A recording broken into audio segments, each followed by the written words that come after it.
একটু নিরালায় বসুন, দরজাটা বন্ধ করে ভলিউমটা কমিয়ে নিলে হয়তো আমার কথাগুলো আপনার কানে পৌঁছাবে।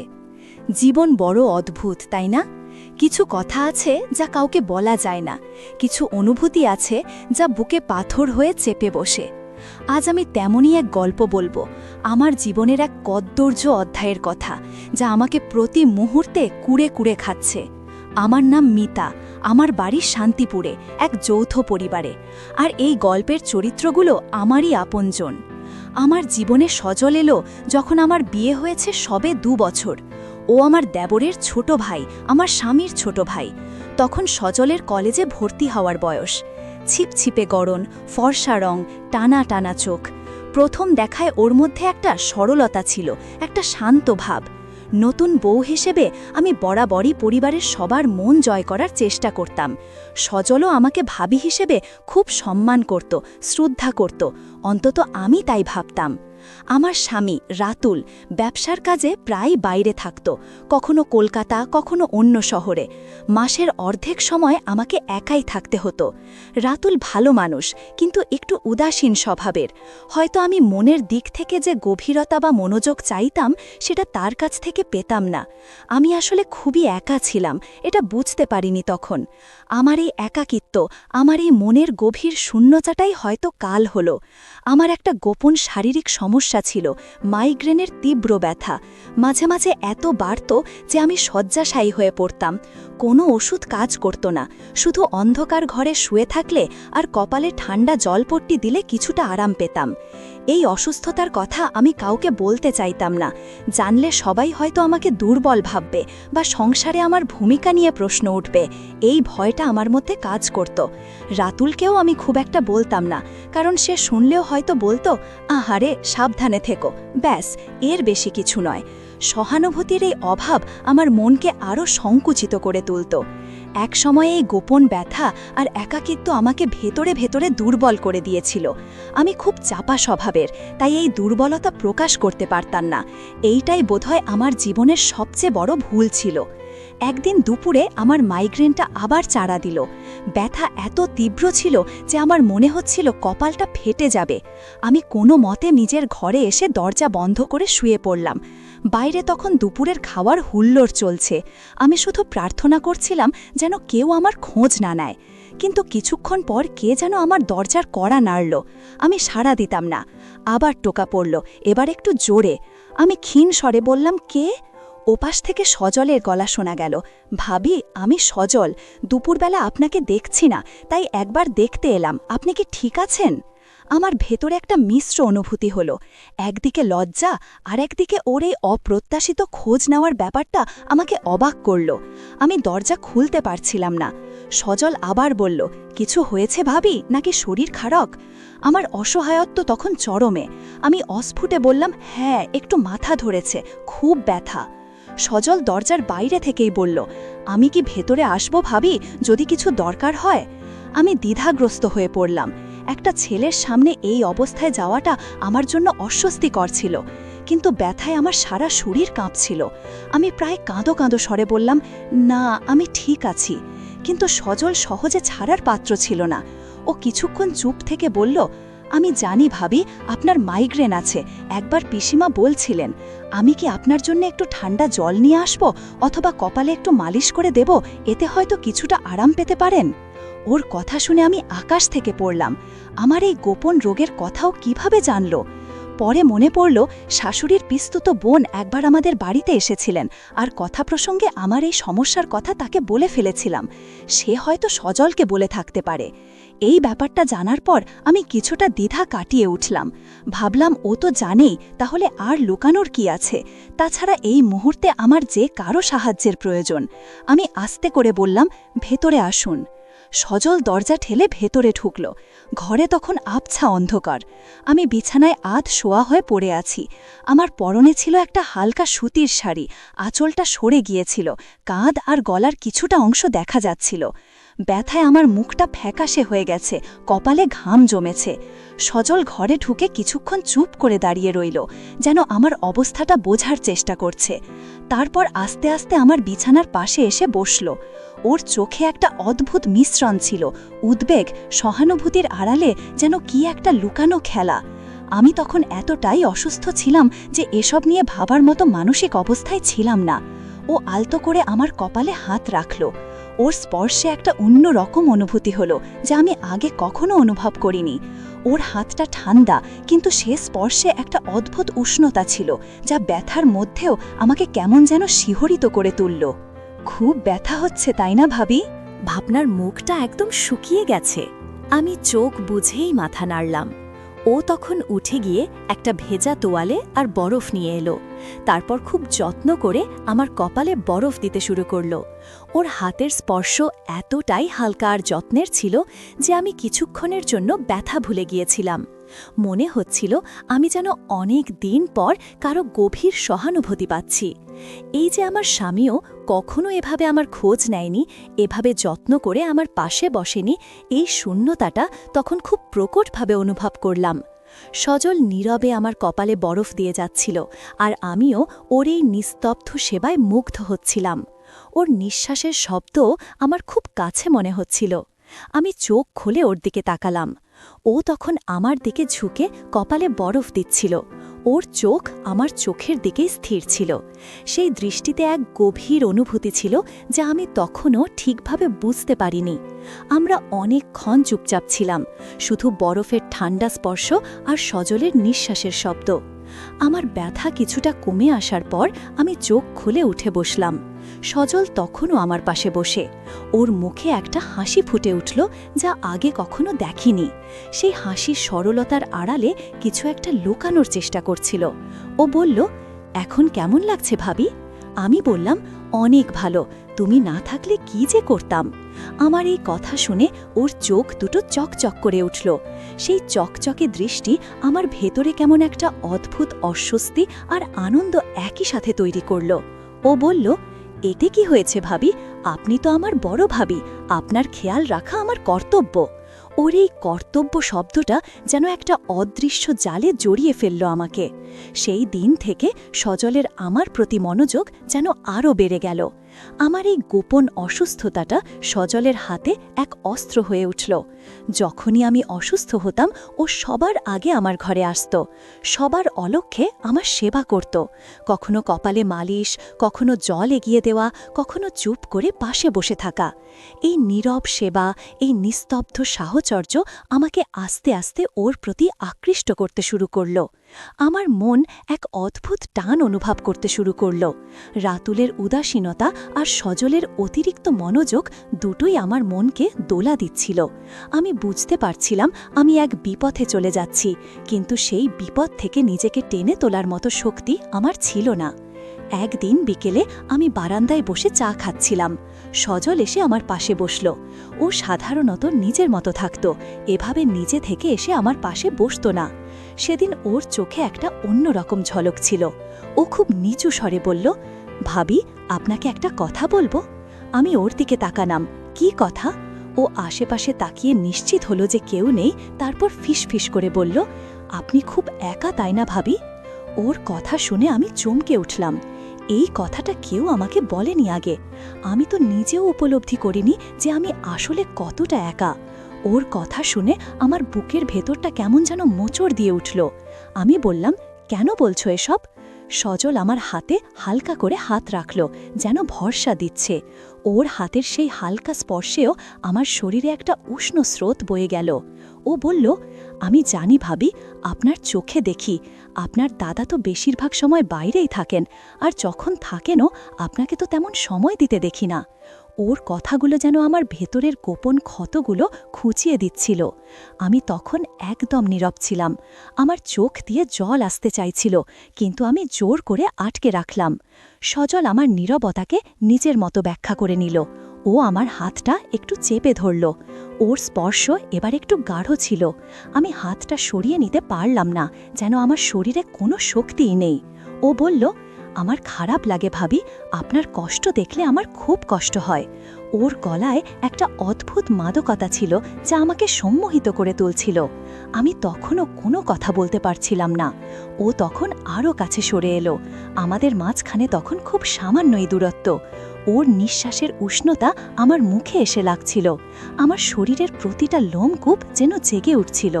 ও বলল, আপনি আমাকে আপনার সব কথা বলতে পারেন ভাবি, আমি আপনার পাশে আছি। ওর এই কথাগুলো যেন আমার মনের সব বাঁধ ভেঙে দিচ্ছিল। আমি চাইছিলাম না, কিন্তু আমার মন যেন ওর কথাগুলোকেই আশ্রয় দিতে চাইছিল। সেই দিন রাতে আমি ঘুমাতে পারিনি। সজলের বলা কথাগুলো আমার কানে প্রতিধ্বনিত হচ্ছিল। ওর হাতের স্পর্শ, ওর চোখের গভীর দৃষ্টি। আমি কি ভুল করছি? আমি কি এক ঘোর প্যাচের মধ্যে জড়িয়ে যাচ্ছি? এই প্রশ্নগুলো আমাকে বিচলিত করে তুলেছিল, কিন্তু তার সাথে একটা অদ্ভুত আকর্ষণও অনুভব করছিলাম। এই আকর্ষণটা কিসের, কেন, তা আমি বুঝতে পারছিলাম না। শুধু জানতাম আমি একটা ভুল পথে এগোচ্ছি, আর সেই ভুল আমাকে টেনে নিয়ে যাচ্ছিল আরও গভীরে। পরের কয়েকদিনে সজলের আচরণে আরও পরিবর্তন এলো। ও আমাকে দেখলে যেন একটু বেশিই হাসত, আমার ঘরে আসার ছুতো খুঁজত, কখনো কোনো বই নিয়ে, কখনো জলের বোতল নিয়ে। আমার স্বামী রাতুল তখনও ব্যবসার কাজে বাইরে। আমি একা ছিলাম। সজল সেই সুযোগটা পুরোপুরি নিচ্ছিল। আমি যখন কাজ করতাম, ও এসে আমার পাশ দিয়ে যেত, যেন একটু ছুঁয়ে যায়। ওর এই সূক্ষ্ম স্পর্শগুলো আমাকে ভেতরে ভেতরে জাগিয়ে তুলছিল। আমার সুতির শাড়ি হয়তো একটু পাতলা, হয়তো শরীরের ভঙ্গিটা একটু অন্যরকম। সজলের চোখে এসব কিছুই এড়াতো না। সেদিন আমি রান্নাঘরে কাজ করছিলাম। পরনে ছিল একটা নীল সুতির শাড়ি, আঁচলটা কোমরে গোজা। কাজ করতে গিয়ে ঘামে আমার শরীরটা যেন আরও সতেজ দেখাচ্ছিল। সজল এসে দাঁড়ালো দরজায়, হাতে জলের গ্লাস। ও বলল, ভাবি, আপনাকে খুব ক্লান্ত দেখাচ্ছে, একটু জল খাবেন? আমি ওর দিকে তাকালাম। ওর দৃষ্টি আমার শরীরের দিকেই ছিল, আমার চোখের দিকে নয়। আমি অস্বস্তি অনুভব করলাম, কিন্তু প্রকাশ করতে পারলাম না।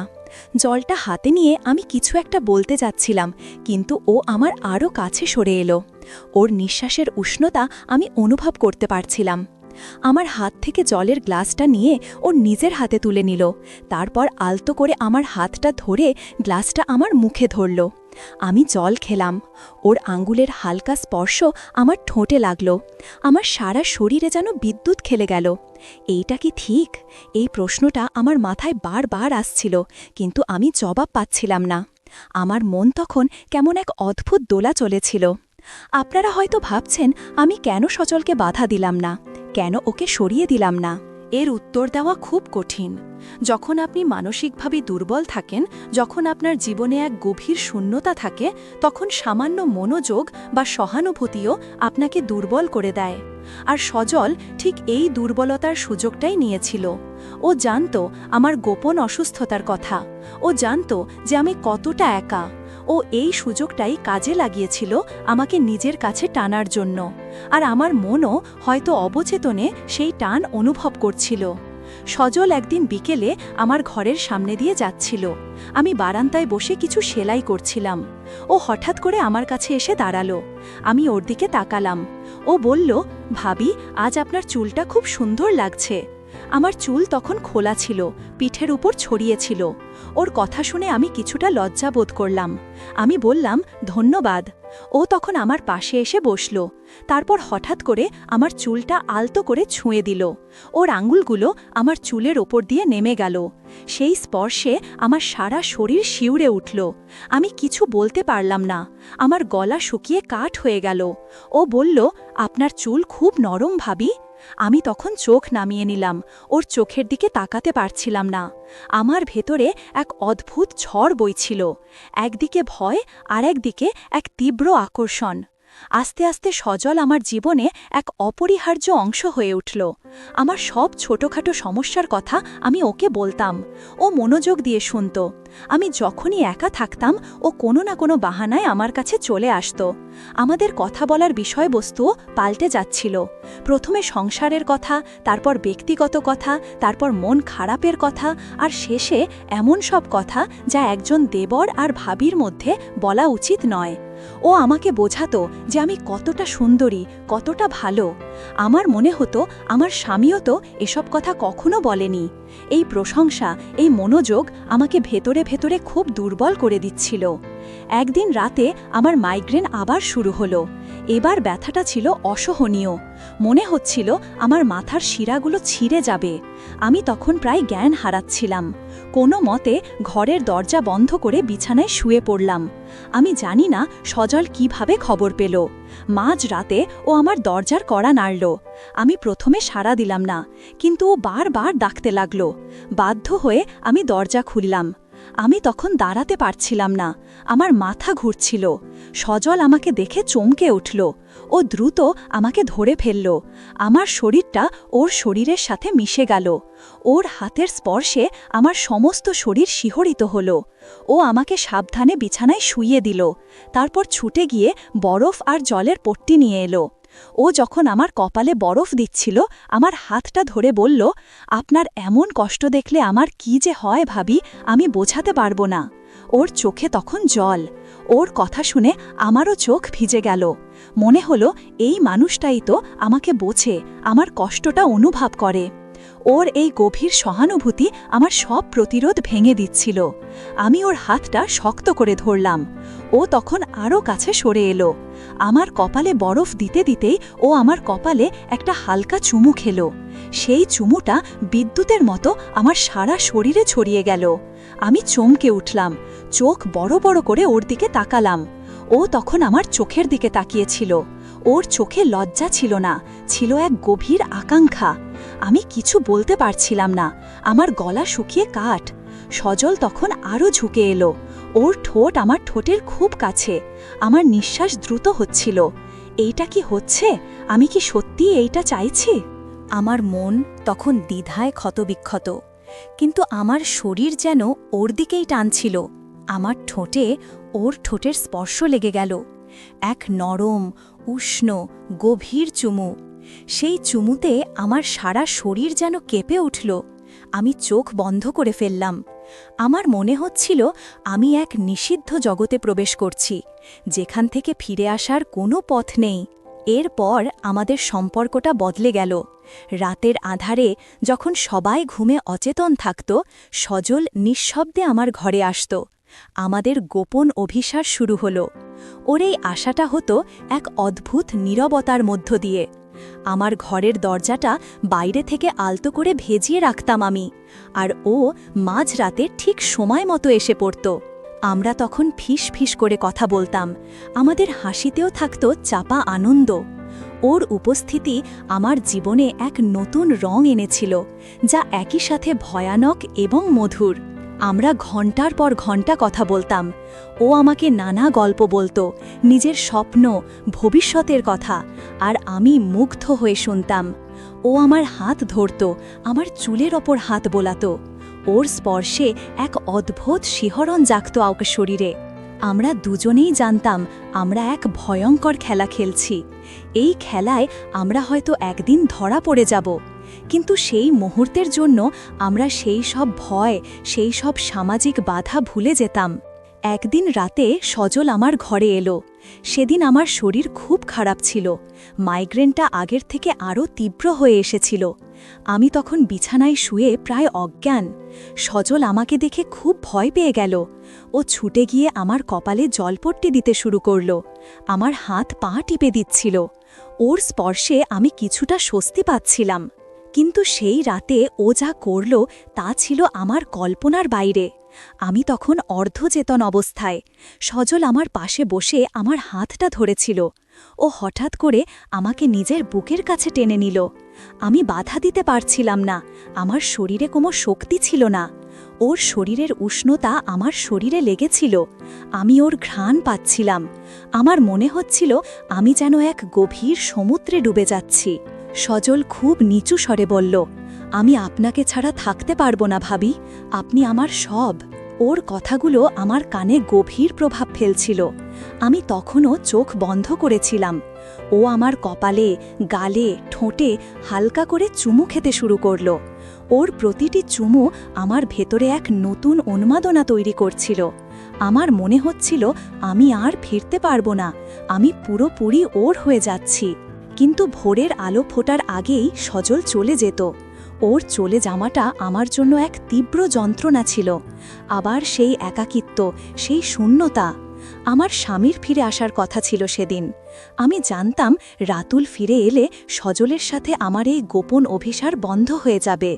এই কথাটা ভাবতেই আমার বুকের ভেতরটা মোচড় দিয়ে উঠল। আমি কি চাইছিলাম না যে রাতুল ফিরে আসুক? এই প্রশ্নটা আমাকে কুড়ে কুড়ে খাচ্ছিল। আমি জানতাম আমি ভুল করছি, সমাজের চোখে, ধর্মের চোখে আমি এক পাপ করছি। কিন্তু আমার মন তখন সজলের প্রতি এক গভীর টানে বাঁধা পড়েছিল। রাতুলের ফিরে আসার পর প্রথম কয়েকদিন সজল খুবই সতর্ক ছিল। ও আমার দিকে তাকাতো না, কথা বলতো না। ওর এই দূরত্ব আমার ভেতরে এক তীব্র কষ্ট তৈরি করছিল। মনে হচ্ছিল আমি যেন সব হারিয়ে ফেলছি। কিন্তু রাতুল অফিসের কাজে ব্যস্ত থাকত। সারাদিন কাজ করে সন্ধ্যায় বাড়ি ফিরত, খেত আর ঘুমিয়ে পড়ত। আমার দিকে মনোযোগ দেওয়ার ওর সময় ছিল না। এই ব্যাপারটা সজলের জন্য আবার সুযোগ তৈরি করল। ও আবার আমার কাছে আসার চেষ্টা করতে শুরু করল। প্রথম দিকে আমি ওকে এড়িয়ে যেতাম, কিন্তু ওর চোরা চাহানি, ওর নীরব ইঙ্গিত আমার মনকে আবার দোলা দিচ্ছিল। একদিন রাতে রাতুল ঘুমাচ্ছিল, গভীর ঘুম। আমি বিছানায় শুয়ে এপাশ ওপাশ করছিলাম, ঘুম আসছিল না। হঠাৎ আমার ফোনের মেসেজ টোন বাজল, সজলের মেসেজ। ঘুমিয়ে পড়েছেন ভাবি? আমি জানি আপনার ঘুম আসছে না, আমারও ঘুম নেই। ওর মেসেজ দেখে আমার বুকের ভেতরটা ধুকধুক করে উঠল। এই মধ্যরাতে ও আমাকে মেসেজ করছে। আমি জানি ও নিচে ওর ঘরে জেগে আছে। আমি উত্তর দিলাম না।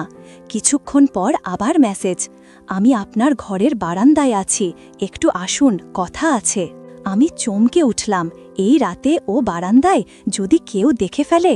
আমি ভয় পেলাম, কিন্তু একই সাথে আমার মনে এক তীব্র কৌতূহল জাগল। আমি কি করব বুঝতে পারছিলাম না, কিন্তু আমার মন যেন আমাকে টেনে নিয়ে যাচ্ছিল। আমি আস্তে করে বিছানা থেকে নামলাম। রাতুল গভীর ঘুমে আচ্ছন্ন। আমি সাবধানে দরজা খুলে বারান্দায় গেলাম। সজল বারান্দার এক কোণে দাঁড়িয়েছিল। ওর চোখে এক অদ্ভুত দীপ্তি। ও আমাকে দেখে হাসল। সেই হাসিটা যেন আমাকে ভেতরে ভেতরে আরও দুর্বল করে দিচ্ছিল। ও আমার আরও কাছে সরে এলো, ফিস ফিস করে বলল, আমি থাকতে পারছিলাম না ভাবি, আপনাকে না দেখে আমার ভালো লাগছিল না। ওর কথাগুলো আমার ভেতরে এক গভীর প্রভাব ফেলছিল। আমি ওর মুখের দিকে তাকালাম। ওর চোখ দুটোতে এক গভীর আবেগ খেলা করছিল। ও আলতো করে আমার হাত ধরল। ওর স্পর্শে আমার সমস্ত শরীর শিহরিত হল। আমি ওকে বাধা দিতে পারলাম না। আমার ভেতরে এক তীব্র আকর্ষণ তখন কাজ করছিল। আমরা অনেকক্ষণ বারান্দায় দাঁড়িয়েছিলাম, ফিস ফিস করে কথা বলছিলাম, কিন্তু আমাদের কথাগুলো ছিল শুধু বাহানা। আসল কথা ছিল আমাদের নীরব উপস্থিতি, আমাদের চোখের ভাষা, আমাদের ছুঁয়ে থাকার আকাঙ্ক্ষা। আমাদের এই সম্পর্কটা আরও গভীর হচ্ছিল। সজল আমার জীবনের প্রতিটা অংশে জড়িয়ে যাচ্ছিল। আমার অসুস্থতা, আমার একাকিত্ব, আমার মনের সব গোপন কথা, সব কিছুর আশ্রয় হয়ে উঠেছিল সজল। ও আমার দুর্বলতার সুযোগ নিচ্ছিল, আর আমি সেই সুযোগে ভেসে যাচ্ছিলাম। আমার মনে হচ্ছিল আমি এক ভয়ঙ্কর ভুল করছি, যা থেকে হয়তো আমি কোনোদিনও ফিরে আসতে পারব না। আমার মন আমাকে ধিক্কার দিচ্ছিল, কিন্তু আমার শরীর আর মন তখন সজলের প্রতি এক গভীর টানে বাঁধা পড়েছিল। আমি বুঝতে পারছিলাম আমি এক গভীর খাদে পড়ে যাচ্ছি, আর সেই খাদ থেকে বেরিয়ে আসার কোনো পথ আমার সামনে খোলা ছিল না। একদিন আমার শাশুড়ি আমাকে দেখে বললেন, মিতা, তোর শরীরটা কেমন যেন খারাপ দেখাচ্ছে, কেমন শুকিয়ে যাচ্ছিস, জ্বর আসছে নাকি? শাশুড়ির কথা শুনে আমি ভয় পেয়ে গেলাম। আমি জানতাম আমার চেহারায় আমার মনের কষ্ট ফুটে উঠছে। আমি বললাম, না মা, শরীর ঠিক আছে, হয়তো একটু দুর্বল লাগছে। শাশুড়ি আমার কথা শুনেও সন্তুষ্ট হলেন না। তিনি আমাকে ডাক্তার দেখাতে বললেন। আমি রাজি হলাম না, কারণ আমি জানতাম ডাক্তার আমার শারীরিক অসুস্থতার থেকে মানসিক অস্থিরতাকেই বেশি ধরবেন, আর সেই অস্থিরতার কারণ বলতে গেলে আমার এই গোপন সম্পর্কটা ফাঁস হয়ে যাবে। আমার ভেতরে তখন এক গভীর দ্বন্দ্ব চলছিল। আমি কি সজলকে নিয়ে এইভাবেই চলতে থাকব, নাকি নিজেকে এই পাপ থেকে মুক্ত করব? আমার মনে হচ্ছিল আমি এক অদৃশ্য জালে জড়িয়ে গেছি, যেখান থেকে বেরিয়ে আসা আমার পক্ষে অসম্ভব। সজল আমাকে সব সময় আশ্বস্ত করত, কেউ জানবে না ভাবি, আমরা খুব সাবধানে থাকব। ওর কথা শুনে আমি আশ্বস্ত হতাম, কিন্তু আমার ভয় কাটত না। আমার ভেতরে এক গভীর অপরাধবোধ কাজ করছিল, কিন্তু তার সাথে ছিল সজলের প্রতি এক তীব্র আকর্ষণ। এই আকর্ষণটা ছিল এক ভয়ঙ্কর মাদকতার মতো, যা আমাকে প্রতি মুহূর্তে গ্রাস করছিল। একদিন রাতে সজল আমার ঘরে এলো। সেদিন আমার মন খুব খারাপ ছিল। আমি জানতাম এই সম্পর্কটা আমাকে ধ্বংস করে দিচ্ছে। আমি ওকে বললাম, সজল, আমরা এটা কি করছি? এটা তো ঠিক নয়। আমাদের ধরা পড়ে গেলে কি হবে? সজল আমার কথা শুনে একটু শান্ত হলো। ও আমার হাতটা ধরে বলল, আমি জানি ভাবি, আপনি ভয় পাচ্ছেন, কিন্তু আমি আপনাকে ছেড়ে থাকতে পারবো না। আপনি আমার জীবনের সব কিছু। ওর কথাগুলো আমার ভেতরে এক গভীর প্রভাব ফেলছিল। আমি জানতাম ও মিথ্যা বলছে না। ওর চোখে এক গভীর আবেগ ছিল। ও তখন আরও কাছে সরে এলো, আমার কপালে একটা চুমু খেলো। ওর স্পর্শে আমার সব ভয়, সব দ্বিধা যেন উড়ে গেল। আমি ওর বুকে মাথা রাখলাম।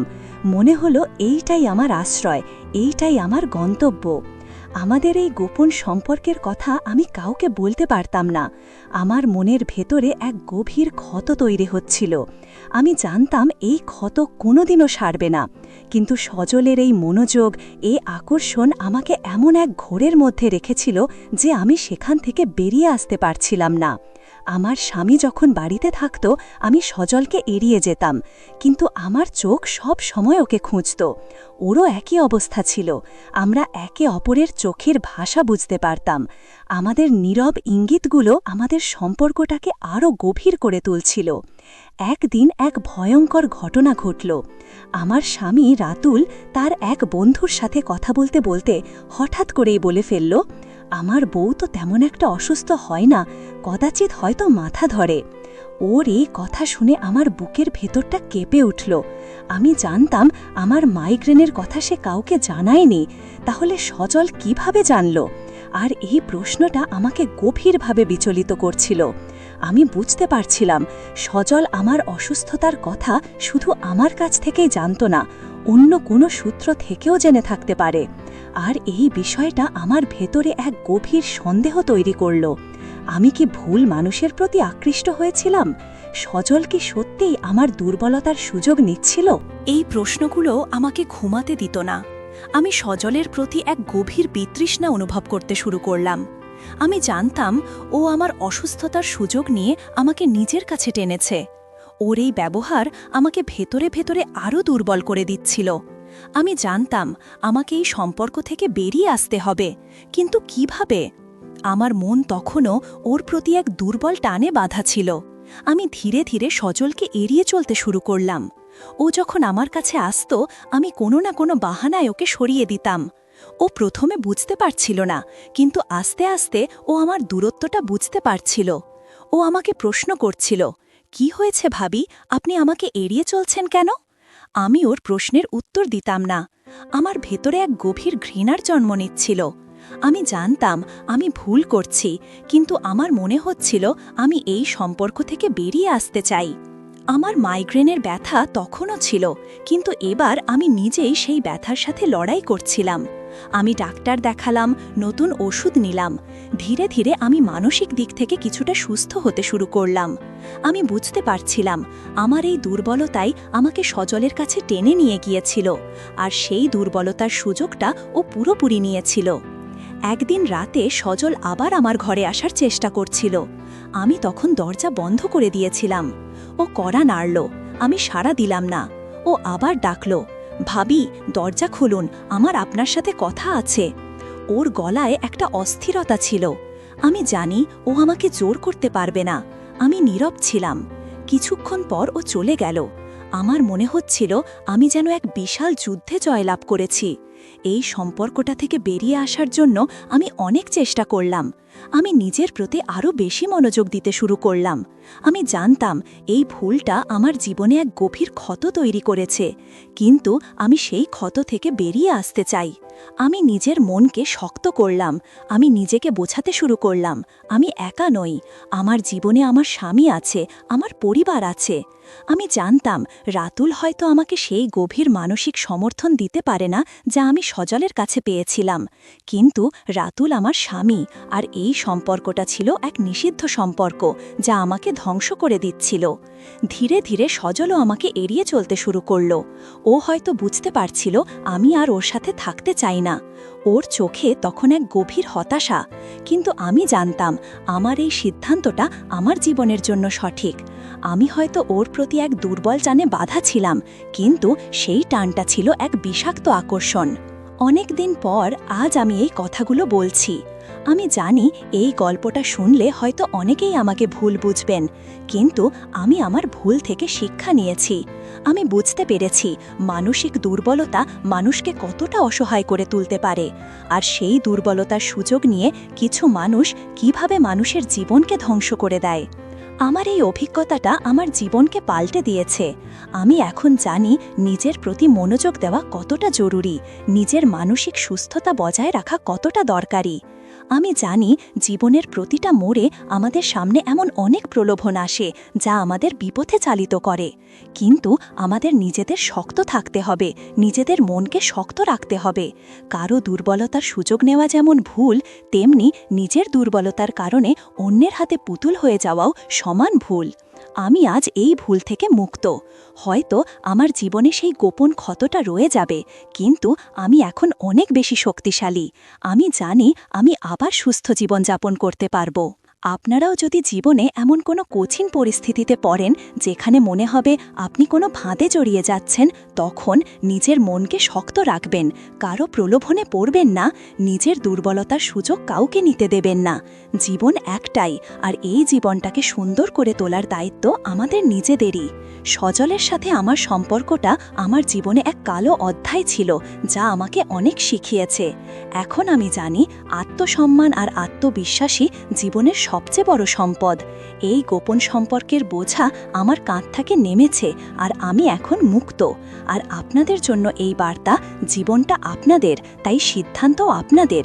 সঠিক পথ বেছে নিন।